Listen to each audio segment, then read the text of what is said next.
Recently, Limited Run Games has celebrated its 10th anniversary, and right now, I'm upset at them. Not because of the constant delays of the collector's editions, nor is it because of the 3DO CD controversies, but because they still keep putting out physical media of games I'm interested in.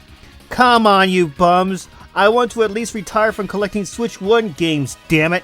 But that being said, let's take a look at the games that caught my attention. And I apologize if I don't cover all of the games on this list.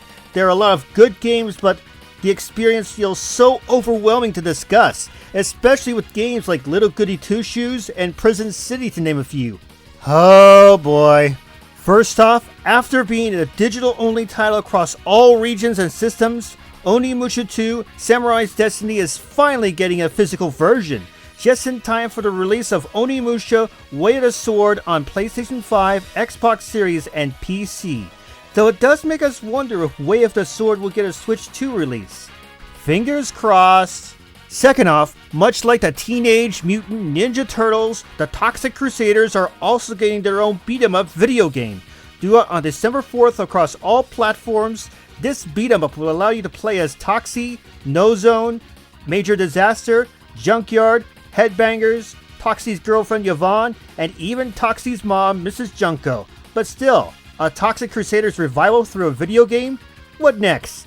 Bucky O'Hare? Sign me up! Because two angry video game nerd video games are not enough, James Rolfe has one more up his sleeve. Angry Video Game Nerd 8-Bit, and it's already out now. Compared to the first two Angry Video Game Nerd games, this one looks far more refined and polished, inspired more by the classic Mega Man franchise. And believe it or not, this game is getting an NES port. Amazing how the system that Nintendo started with is still getting plenty of support. Fuga Melodies of Steel, a tactical role-playing game courtesy of CyberConnect 2, has been released on the Switch since 2021, but the original game and its sequels are getting physical releases next year. Each game will be in its own physical card, and they can be bought by themselves or in a slipcase bundle. With games like these, you won't be experiencing a catastrophe.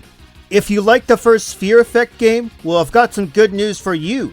Fear Effect 2 Retro Helix, originally released on the PlayStation 1, will release in 2026 for the PlayStation 4, PlayStation 5, PC, and Nintendo Switch. You know, with Square Enix bringing a lot of their old PlayStation 1 games to Nintendo Switch, including some of the Eidos games, I'm still hoping for Einhander of all games to make the jump to the system. My fingers are crossed big time.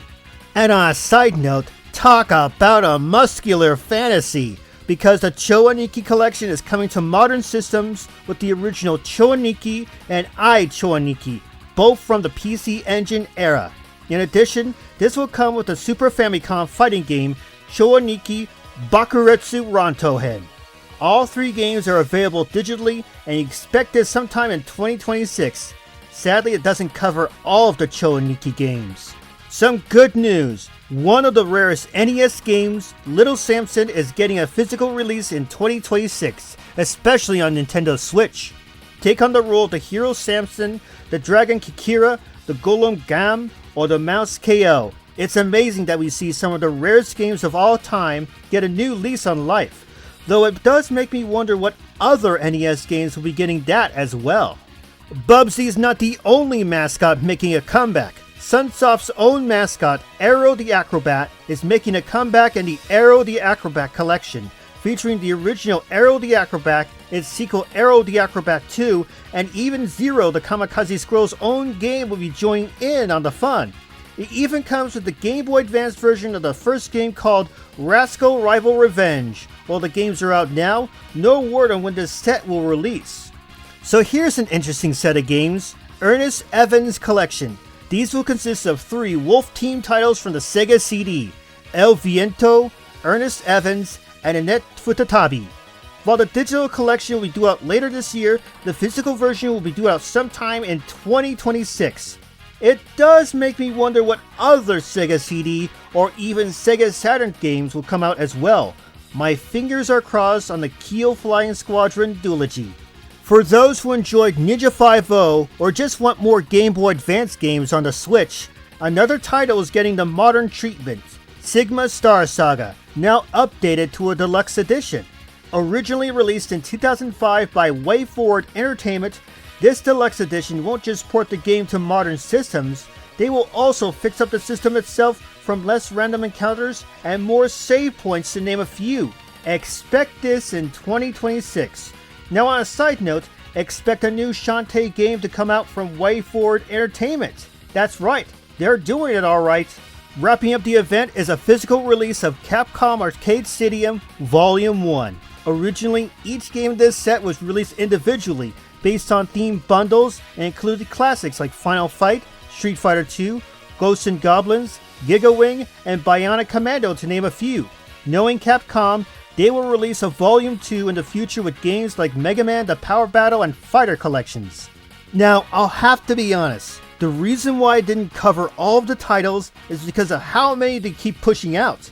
It's getting to the point where it's becoming harder and harder to keep track of what to get and what not to get.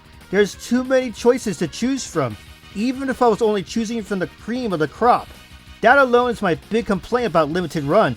They figure out how to rope you in and keep you hooked with their physical releases. But it's not just Limited Run. Because there's still value in buying Nintendo Switch 1 physical carts, it's become a lot harder to shake myself off of physical media, and the video game industry knows that. Yes, even in an era where Game Pass and PlayStation Plus are supposed to take off, there's still a desire for some to have a physical media collection. I don't just blame Limited Run, I also blame Nintendo, third-party companies, and distribution stores like Video Game Plus and Play Asia for making it worth buying physical media. Not that it's a totally bad thing, but I don't mind roasting them for this. One thing's for certain, my time when it comes to collecting physical media on the Switch 1 will wrap up. It's getting to the point where I may have enough titles to sustain me for the rest of my life, and only time will tell what physical games I plan on picking up before I close the book on the Switch 1 for good. Anyway, that's my opinion. What's yours?